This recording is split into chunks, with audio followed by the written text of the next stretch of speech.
Okay, welcome everyone. Council is convened for a couple of work sessions. We've had some technical difficulties and we don't yet have our speaker that we had scheduled for the first work session. So we're going to move forward with the second work session, which is Clark County Event Center and at the Fairgrounds Master Plan. So welcome and please get started. Good morning, counselors. Michelle Schuster, Director of Internal Services. And with me today, I have John Morrison, who's the CEO and Fair Manager, Amy DeShazer, who is the Managing Director of Events at the Fairgrounds, Brian Luce, who's the Director of Operations, and he's out in the audience, and then Chip Overton, who is the architect who did the actual master planning with us, and he is actually online. And he'll be joining us in a second to present the first slides. And then just a little bit of information before he jumps in.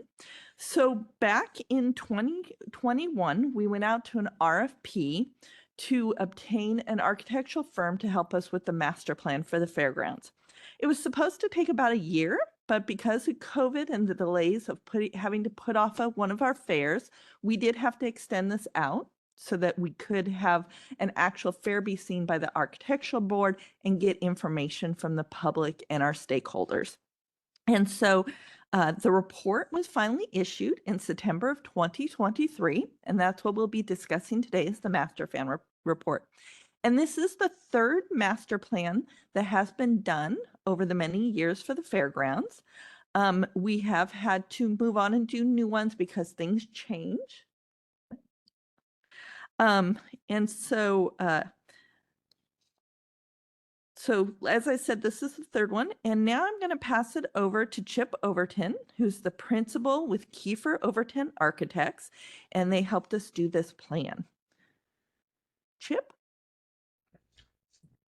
Hello. John, I might actually have you start out and just kind of give a background real quick, and then I can kind of dive into the details of the planning process.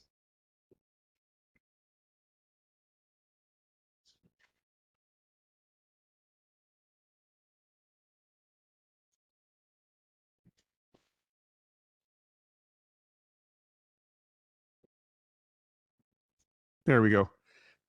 As Michelle mentioned, this is a third master plan. It is following one that came about 20 years old, and we had a decision whether we wanted to continue to pursue that by doing some of the projects or look at a plan that was probably more relevant to what's happening not only at their fairgrounds, but around that area with the development. As a matter of fact, in that existing plan, over those 20 years, only 2 projects were completed. The big exhibit hall, which you're all familiar with, and then the addition of some ticket booths that would serve each of the 3 sections of that hall. So at the end of that process, there was still over $39 million worth of projects that were embedded in that plan. And as we looked at it, we said it's really not relevant to what's happening, as I say, at the fair and in the community. A good example was that plan initially had a 40,000 square foot animal facility in it that would have combined all the species in one area. And over the years, the increase in animal health concerns and requirements to separate species meant that we had to modify that and get different buildings. That made a considerable change in the amount of space that's required to do that. Once you put up a lot of buildings instead of one, you've got building separation, you've got roads, et cetera. So an awful lot of things argued for do a new plan. And that's where we started. And as Michelle mentioned, it was an RFP that resulted in what Chip's going to talk to you about today.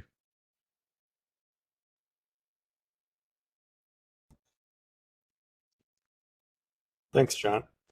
Yes. So, as we look at where we started with this plan, it was really a process that involved not only looking at the existing facilities, but also looking at the surrounding market conditions. So we kicked off the process looking at taking a tour of the site, walking through each individual building. And then as we took notes, we also had a partner named Crossroads Consulting, who specializes in fairground facilities. And they looked at what the surrounding market may bring, meaning looking at comparable and competitive facilities, as well as looking at gaps in the marketplace where we might be able to take advantage of, or maybe even leverage some additional revenues. After we went through that process of analysis, both Crossroads and KO ourselves looking at facilities, we ended up interviewing several stakeholders. And as a result of those stakeholder interviews, it really helped us start to develop a framework, if you will, that we can start to build around. Understanding what was important to folks that use the site on a day in, day out basis, as well as then comparing it to what the market would bear. And that really helped to start create the groundwork with which this master plan was developed. From that process, we really started to look at the plan and started to look at what elements needed to be created in that plan. We really wanted to have a plan that was achievable, something that could be developed over the next 10 plus years, not something that necessarily we were going to try to develop on day one. And quite honestly, we've had discussion, John, myself, and his staff. This plan really is something that helps not only tell you what to do, but it really tells you what not to do. Meaning it helps us make sure any decision we make, we're not going to put a new building or a new structure in the wrong place, or new infrastructure.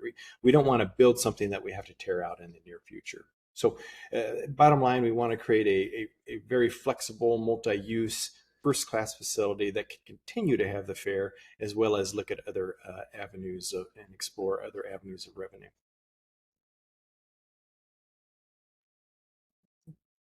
As we went through this process, we took an approach of really taking a look at what the bones of what we had were. We wanted to make sure that we addressed any deferred maintenance items. We wanted to make sure that we expanded the infrastructure, office, back of house areas, the areas that supported the events and the facilities that we have today, and then look forward to developing what we have or what we could have from a market perspective. So that came down to looking at additional parking, improving circulation, looking at enhancing existing infrastructures, as well as just general modernization. The master plan itself, this is a kind of an all-in look at where the master plan ended up. North is up on this particular page. The large white box, kind of right of center, is the existing expo hall that you have now. And then as we start to look at developing parking and ingress and egress roads around the site, you can kind of dive in and see those elements as well. So as I alluded to on the previous slide, our priorities really were to add parking, enhance circulation. But while we did that, we really wanted to make sure that the face or the entrance, the character of the grounds was improved, as well as just multi-purpose flexible use of the grounds. So any building we put into place, we want to make sure is something that is not only long-term viable, usable, but also something that can be used for any number of events, whether it's a sporting event for your local high school, whether it's a trade show, or possibly even an event like the fair or a farmer's market or something similar. Other things that relate to that flow would be wayfinding, finding your way around the site, and just making sure that the quality and quantity of food and beverage offerings on the site works with the patron load that we're looking at adding.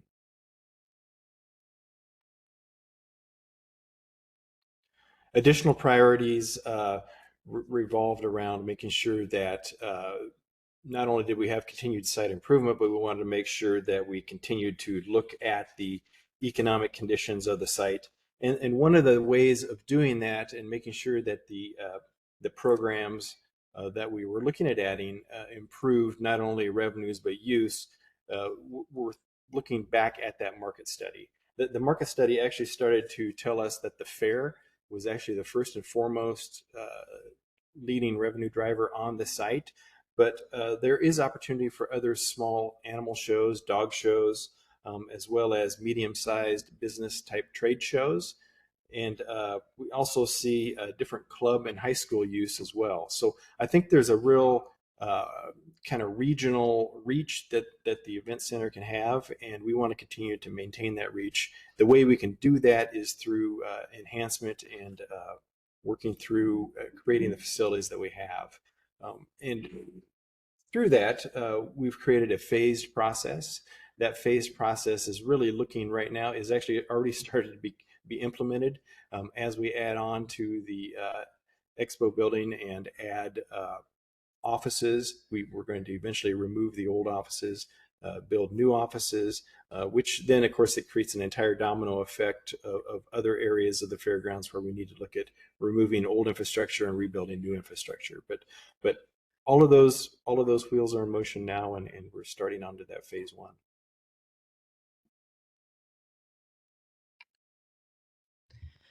So And- the next, Yeah. thank you, Chip. So the next couple of slides we're going to be going through is looking at all the projects that are sort of on the new master plan we've created at a high level. So if you can go to the next slide.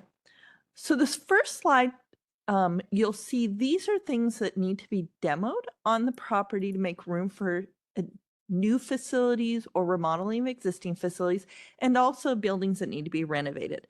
So such things as demoing the food court, the horse stalls, the maintenance building, and then renovating things such as the exhibit hall, the south halls, the sheep barn, the bee barn.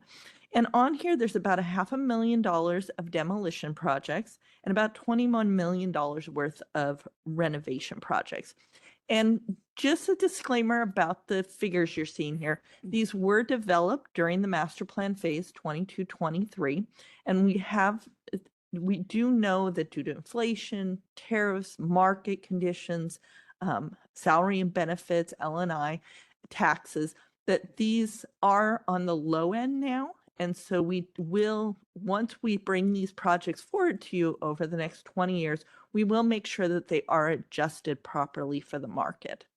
So just a little disclaimer there. So one of the things the previous plans did not do well, as John talked about, was thinking of future changes. And so one of the things that was important with us doing this master plan was making sure that the buildings we do design are multi-use, multifunctional, and don't limit us should there be changes like John talked about with animals in the future of not having them combined into one building. So it's going to give us more flexibility. We didn't want to limit ourselves like previous master plans. Next page, please. This next page sort of shows things in the master plan that are new facilities and core improvements.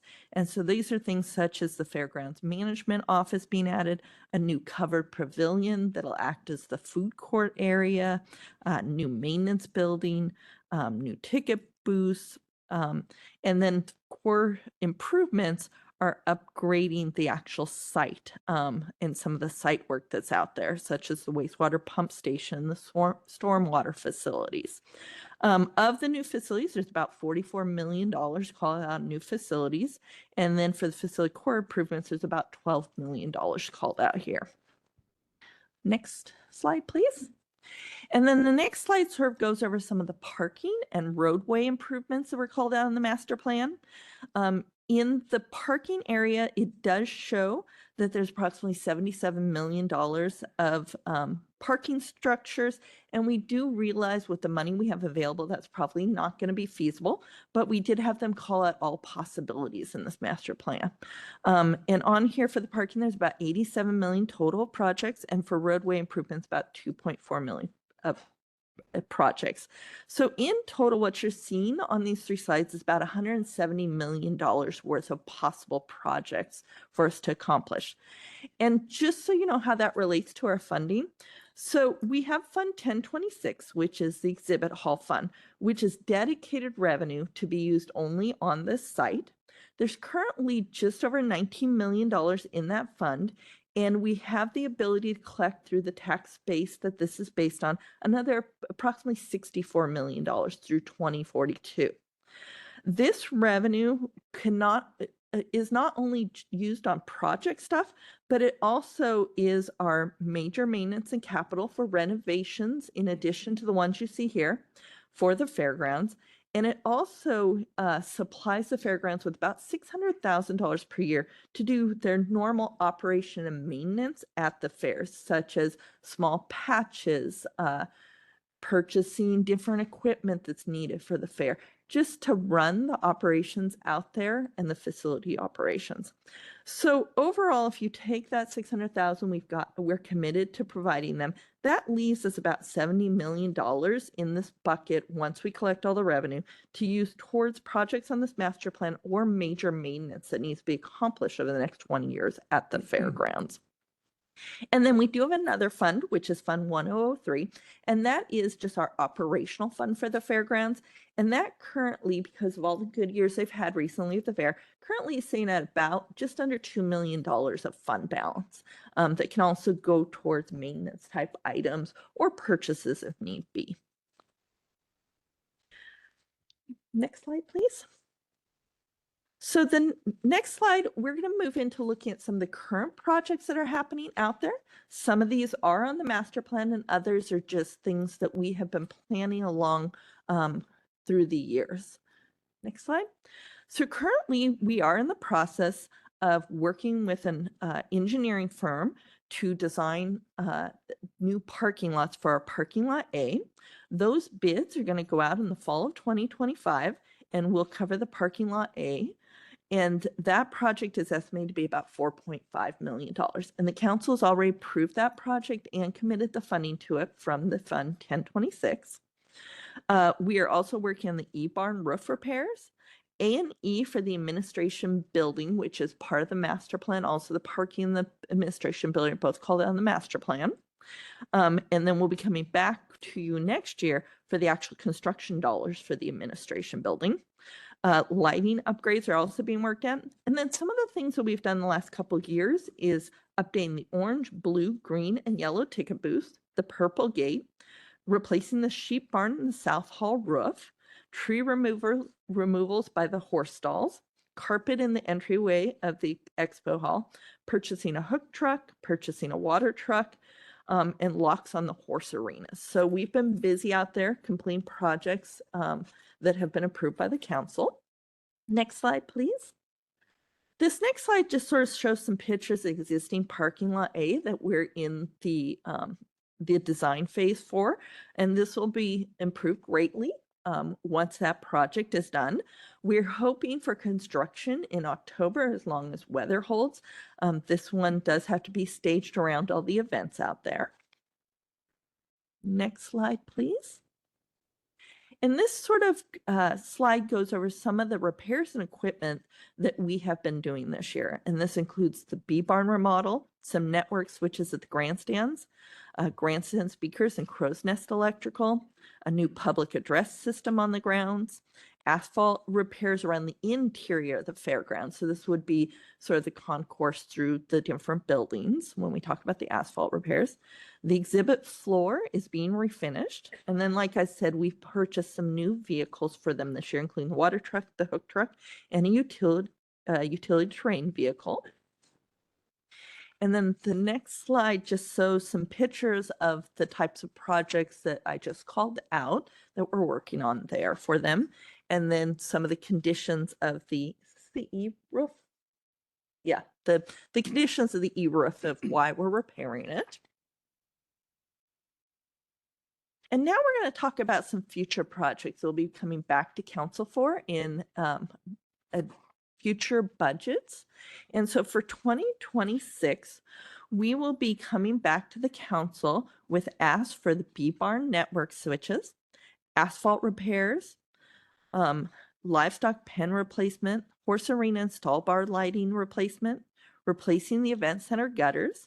The Washington State Clean Building Act does affect this building to the tune of about $2.3 million of utility upgrades we're going to have to do to the building to make it more energy efficient. And then some equipment we'll be purchasing, such as utility trailers, livestock pens, tractors, and a golf cart or additional 3 golf carts and utility vehicles.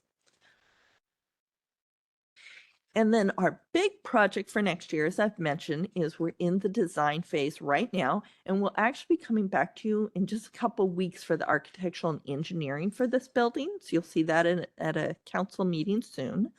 And then next year, we hope to actually start the construction for the administration office. And so Building E is the current exhibit hall. And where the D is where they have some admin offices now, which is too small for their needs. And there was always an additional phase called out even in the prior master plan to expand into the area that's shown as B on this map. And so, that will be sort of a big project for next year. And then additional projects that will be done, we're hoping to start next year, is building a new maintenance shop. That is not shown on the clip in front of you. It's outside that area. Demolishing the old admin building and restroom, which is JJ on the map. Demolishing the maintenance shop. Building a new covered rental pavilion with restrooms, which will serve as what is currently sort of our food court area. This will become part of our food. And then demolishing the food court cover.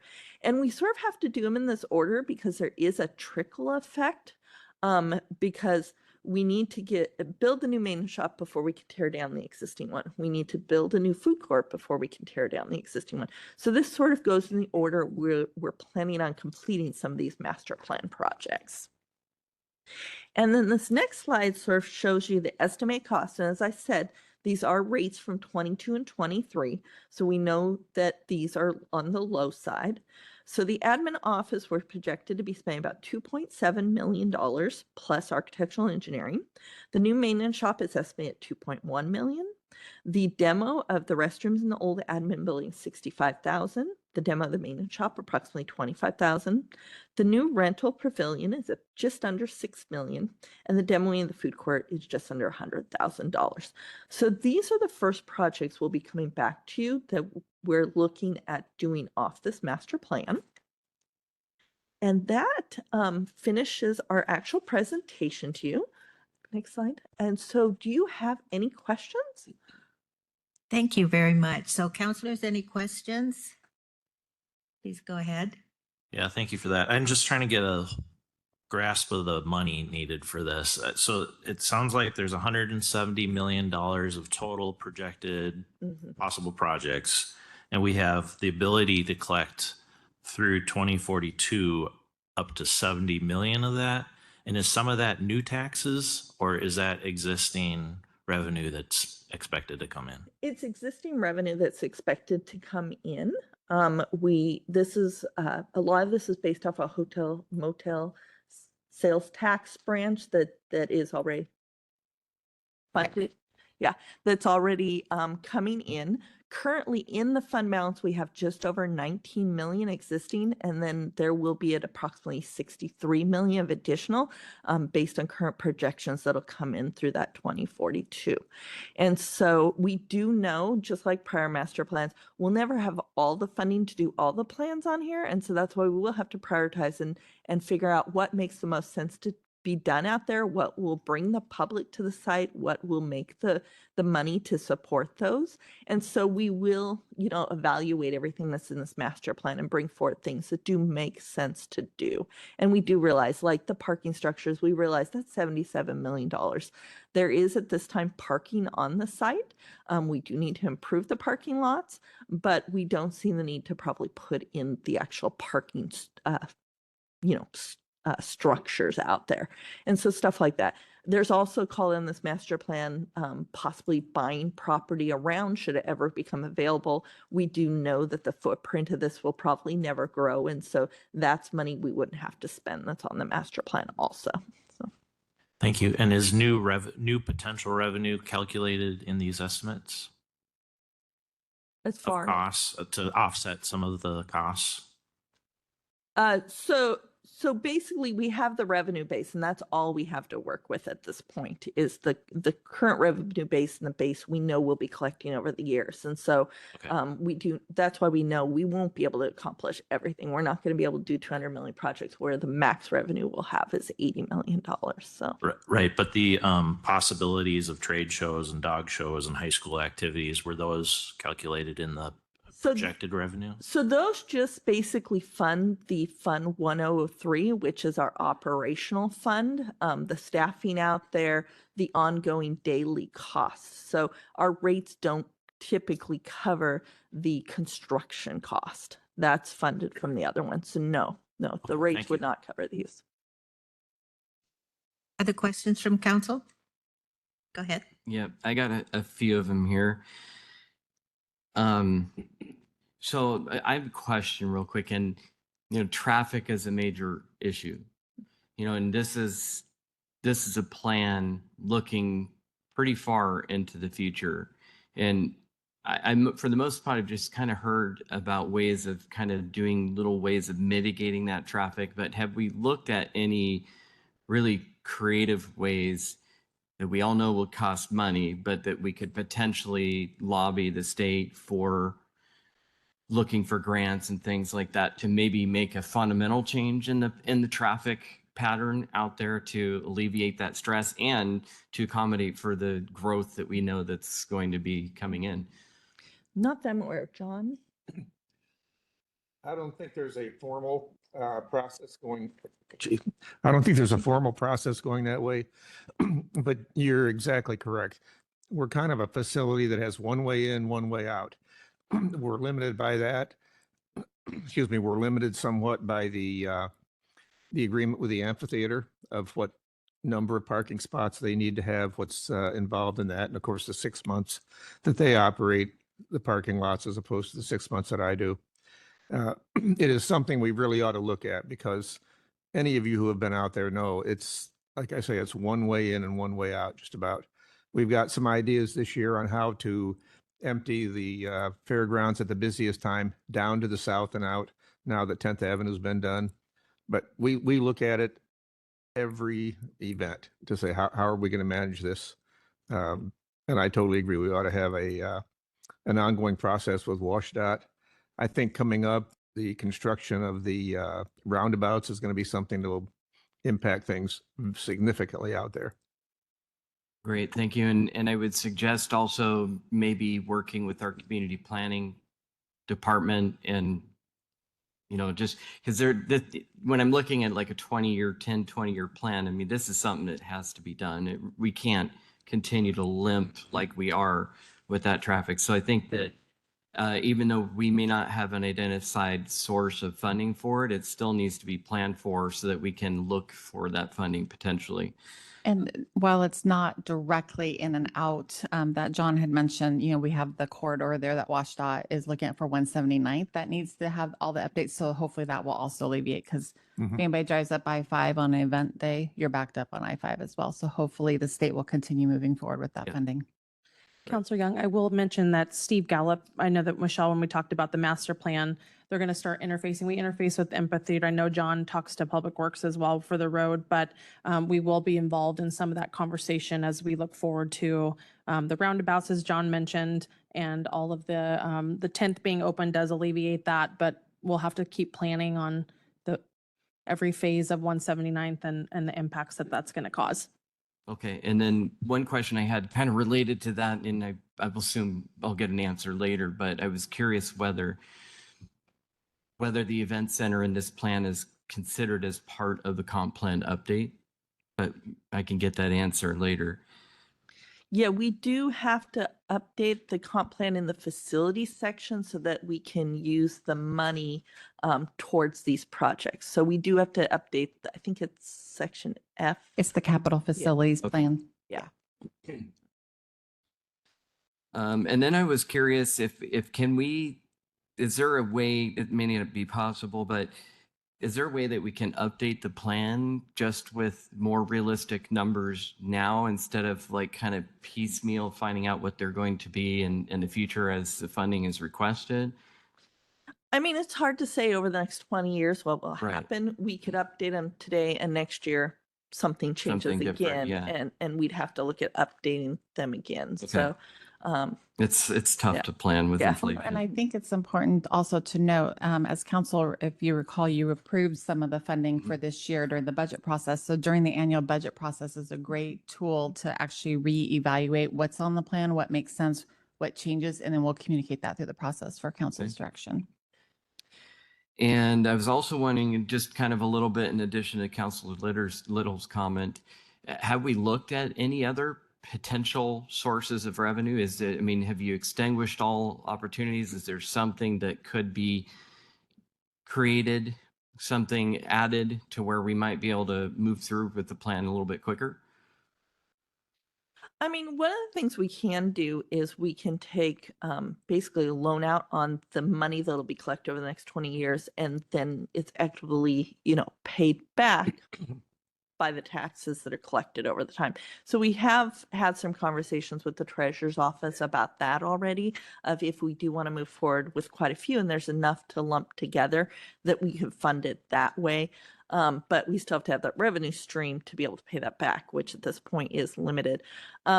We also know that we don't want to basically outmarket ourselves by John charging too much for an event and then they're going to go to a different event facility in the area. So each year they reevaluate their rates and they present those rates to the county, and that's how they bill the rates for that year. So there's definitely each year he can reevaluate to see if he can bring in more revenue for certain events of charging a different amount. But we also know we don't want to market ourselves out of the business and then we don't have enough to support their normal operation. Yeah, it is a fine balance. Mhm. I would say Yeah. if there is a way Mhm. with looking at using the revenue as a source for a loan, I would certainly be supportive of that. And if I could You just know, add. oh, I was just going to add one thing too. I want to make sure that we have the capacity to actually do the work, because sometimes we have great plans that we want to have all this done next year, but we don't have the staffing. And then if we have to contract out and all that stuff, it actually may end up costing more. So we want to not put us in over our heads. Go ahead, John. Sorry. now you can say that one of the things that Chip and I have talked about repeatedly is the value that being able to design these facilities as we go brings to the table. We have got to have multi-use facilities. I don't think the county can afford to spend money on a building that's used 10 days out of the year. And this plan has got the ability, as we design each of these things that we build, to say this can be used for the fair, but it also can be rented for this. And so, in other words, get more capacity with what I'm doing with the grounds and the parking I've got, rather than trying to find more real estate or anything like that. So you will probably see a lot of design work as we move forward. Most of these things say remodel, and that means let's look at it and how do we make it something that's not August 1 through 10 only. Great. Just a couple more real quick. Apologize. The 600,000 that comes from the county, is that from the general fund? No, that's from the Fund 1026, Okay. which is the fund collecting the Okay. special revenue Great. source. Yeah. Thank you for that clarification. And then go It ahead. did in the past, 500,000 of it in the past did come from the general fund, but we were able to offset that as this fund has built revenue. Great. So, Okay. Clean Building Act. mhm. So 2.3 million, I think you said, is that to existing structures or is that increases to the cost of the new structures that Yeah. we're looking at building? So it's only to the existing structure. It's the exhibit hall. The exhibit hall is over 50,000 square feet. And so it is required to be brought up to the proper EUL that the state has mandated. And so the things that'll bring it up is adding additional solar panels on the roof, changing out some chillers, the controller system, breaking it off, because right now the whole fairground site is on about 2 meters. And so we need to break that off on a meter of its own, because right now, even with all the improvements we could do to the building, without breaking off the meter, we could never get to the EUL standard they have. So we need to show that building as a standalone building. So we've got to meter it separately. Lighting upgrades to the building will also be done to upgrade all the lighting to LED lighting. So lots of improvements in that $2.3 million number to bring us up to what the state's going to require. Great. Thank you. And then my last question, actually two more, apologize. there's a lot of demolition taking place. Have we worked with the Historical Preservation Commission at all, looking at the buildings to see if there's anything of value in them to consider? Most of them are pole barn structures, and so most of the stuff that maybe the old equipment and stuff is not part of the actual building. But we do have to, every time we do a permit or get really a lot of the funding that John gets from the state, we have to do an archaeological review. And so that was even part of the thing for the parking lots out there, is that we had to have an archaeological study done on the site to make sure that we weren't going to be disturbing anything in the ground that could have an archaeological significance. And so it's definitely part of the whole construction process as we go through things. So Okay, yeah, and I would encourage participation with them because they can point things out that most of us don't recognize that may have historical value. And then the last question, this could be another one that probably is not answerable at this point, but there was a mention of needed hotels, additional hotel space. And what I'm wondering is if we could have community planning look at maybe, as part of the comp plan update, do we have the zoning, proper zoning in place for that in the future? But that we don't have to discuss at this point. So I appreciate your work. It's thorough.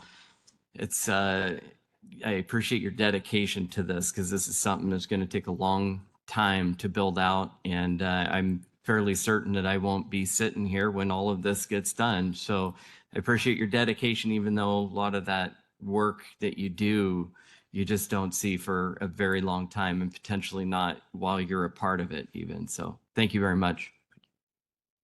Thank you. I have a few questions. Thanks for asking some of the ones that I had in mind, so I appreciate that. Related to the O&M, that 600,000, has that remained fairly flat, the annual expenses? And I'm just wondering if that has been adequate to really maintain the buildings. So we were at about 500,000 for a good probably 15 years plus. And then I believe it was about 2 or 3 years ago, we raised to 625 because we were finding that with the cost of products and what we need to do out there, the 500,000 was not enough. So we did raise it fairly recently. So we're hoping that sticks for a little while at least. But yes, there's a possibility as things get more expensive, we may have to look at either dipping a little bit farther into that or using some of their existing fund balances in the 103. As I said, there's 2 million there, or raising rates to account for market adjustments also, because anything that's not covered by that is covered by their normal rental rates. Right. I'd appreciate keeping us advised on the adequacy of that O&M, that annual O&M, because what I've seen is often, budgets get tight, maintenance gets deferred, it gets more costly down the road. So keep us advised on that. And I'm wondering also about the timing related to the parking lot and the food court. And I imagine this is going to be difficult to juggle the events that you have going on with those sort of things. And I usually go to the county fair a few times when it's going. It's those 10 days that I'm interacting mostly. So I'm wondering how you're balancing all of that, or if there be some periods when things just close down because there's no other way to do it. Yeah. Well, and like with the parking lot, that's what we said is we really couldn't be demoing the parking lots during the fair or the big concert season for the amphitheater. And so that's why we're hoping weather holds and we can do in October, because that's when the weather still can be good enough to lay the pavement down. And so that's why we've got it going out on the street very soon. And then the construction window, because that really works well where, yes, there are events happening on October, but we can use some of the other parking lots because this is just parking lot A for the $4.5 million. Then we'll have to start looking at additional parking lots after that. But we are working on coordination to make sure it's impacting the least we can do for the construction window. And then, yes, for the food court, we do want to make sure that demo and construction of the food court is not happening in the middle of the fair, that we're doing it before or after a given year. So yeah, everything will have to be looked at of when's the best time to complete those, that we can get construction crews on site and not impact events. But there may be times where they won't be able to hold an event that maybe has been held at a certain time in the past. So. Okay. Did you want to add something? I was just going to say exactly almost the same thing, that we're already working with our fall events that we have contracted, and we have let them know that if construction is taking place, we will be using parking lot B, which is just right across the road, and we have routes planned for pedestrians, and so we're already making plans for all of those issues that we'll address. Yeah, that's a challenging thing. And I'm just curious, I hear sometimes from people about accessibility related to the parking lot. We have an accessibility committee, and so I would encourage you to check in with them. They may have some good input related to that. And what is the timing for the food court specifically, are you thinking? Go ahead, Bill. The existing food court will probably happen after we get that building that you saw there called Building C, because that will function as a food court. And I can't afford to take that existing food court down until that's done. That C can't be done until we get the expansion of the admin building, which then will allow us to bring old admin and maintenance down. So it's a phased project that the food court's kind of on that far end of it, the existing food court. And just any of the vendors, do they have to like supply exhaust fans, or are there costs to the vendors that maybe with the remodel could be alleviated? We're actually Go ahead. we're actually looking at a whole different concept than our current food court, because right now that is how the current food court is these individual little areas in the food court that are rented out, and the exhaust fans has to be, kept up to standards and stuff like that. And the concept we're looking at is something that will allow us to use that space not just for one vendor, where basically that area is held off and now it can't be used for something else. It'd be more like a food court or a food truck concept, where people would be able to pull their stuff in, hook it to the power, the gas line, the water lines, the sewer lines, but not have to have something that's so permanently fixed that's only being used 10 days of the year. And then I believe, John, you're also interested in having sort of a prep area that could be used for different events too. Yes. I think the concept is going to move toward more of a mobile food operation during the fair. If you look at what we're doing now, there are 46 different food things you can do out there, and only 16 of them are in that building. So the idea of people coming out, setting up for the fair, and then leaving is not going to be a foreign idea. It will be to the folks that are in that building right now, because they've got the year-round presence and the ability to do more types of things in there. But I'm going to try to get it a little bit more where when the fair's over, it's kind of a clean slate, a building that has food court capability in it that can be rented out year-round. But to answer your question, those costs of maintaining that food establishment in there, as far as the hoods, the things that are required by code, would fall to us rather than the occupant. Thank you. And then just a note on traffic. I think it's the amphitheater that really has been problematic. I think there might have been 2 months a couple years ago when things were running well, but over the history of that amphitheater, not so good, and there's still chronic problems. And they do have a conditional use permit, which would be good to take a look at that, because folks aren't allowed to turn down 10th, and it's difficult. So thank you very much. This is hard work, and I can see you're all passionate about it. I appreciate that. So just keep us up to date. Thank you. See you in August. See you in August. Yep. Anything else from anyone? Okay. Thank you very much. Thank you.